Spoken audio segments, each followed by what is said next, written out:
Hi, this is Ron, and welcome to the Natural Herpes Cure Organization.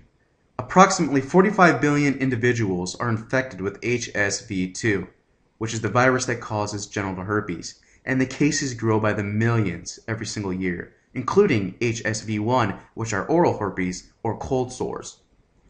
1 in 5 Americans have genital herpes, yet 80% of those with herpes are unaware they actually have it, which is a pretty scary statistic when you think about it. This website is dedicated to help people realize they must begin searching on their own for a cure or solution themselves, because pharmaceutical companies and major health clinics will never reveal a real cure, not only for herpes, but for other viruses and diseases too. Even if they have found a way to cure something, they still will never let it go public. And that's the cold, hard truth. Why? Because they are not in the business to cure anything. They make billions of dollars every single year by selling only prevention-type medication that can possibly make other things in your body go bad. This is why this website is dedicated in providing solutions and information that others have done and tried and have seen some success when it comes to herpes.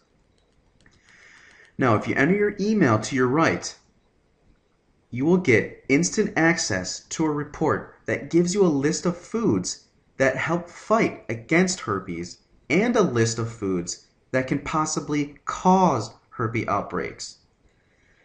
In the future, you will also receive interviews and news reports about any updated information about herpes. You will also be given or guided to a source that can teach you how to get rid of your herpes within 72 hours.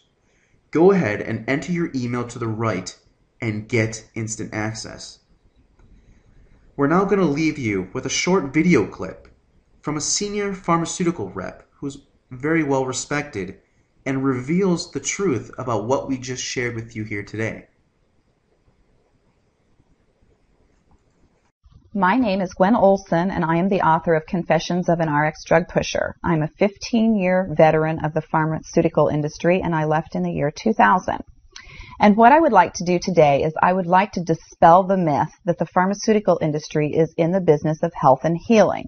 Because in fact, what the pharmaceutical industry is in the business of doing is disease maintenance and symptoms management.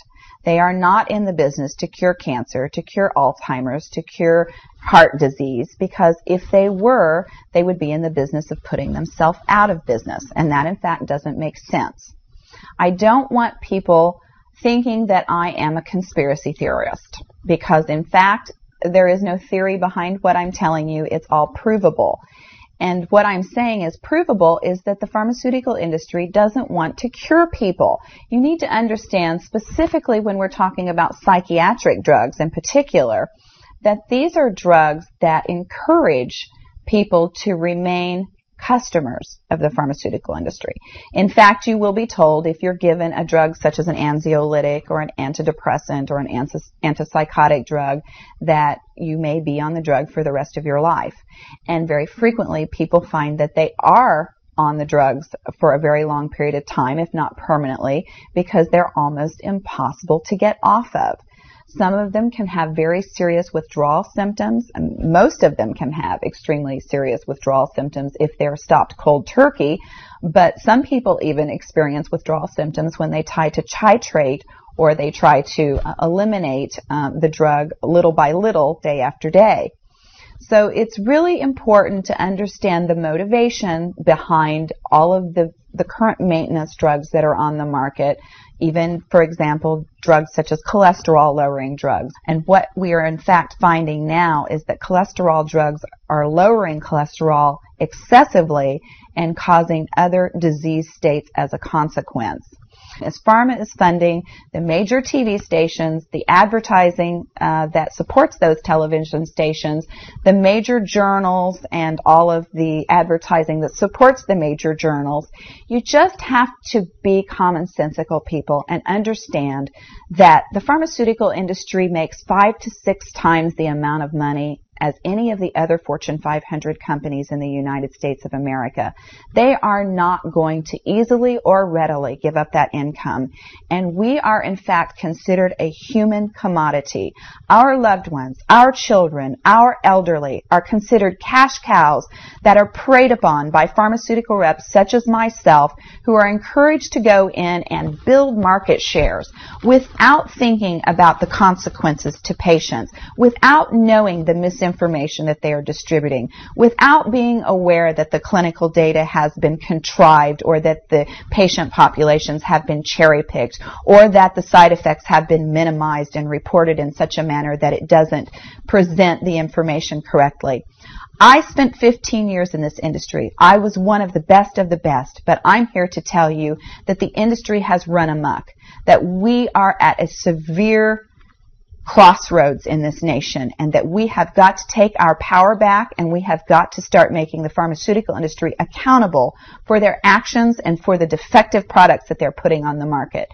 It won't be long before every American is affected by this disaster, and we need to be aware of what the differences are between diseases, between disorders, and between syndromes. Because if it doesn't have to be scientifically proven, if there are no tests, if there are no blood tests, CAT scans, urine tests, MRIs, if there is nothing to document that you have a disease, then you in fact do not have a disease, you have a disorder, and it has been given and has been diagnosed pretentiously, and you need to get yourself educated and understand that there are options, and those options are much more effective than drugs.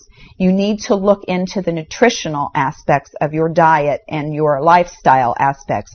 Are you exercising? Are you taking care of yourself in the ways that you need to be proactive about your health? Because once you start down the road of taking one prescription drug on top of the other, you will be a lifelong customer for the pharmaceutical industry, and your choices will be truncated. So I would like to ask you to please self-educate, be proactive, and share the information with others. The next victim could be someone that you love. Thank you.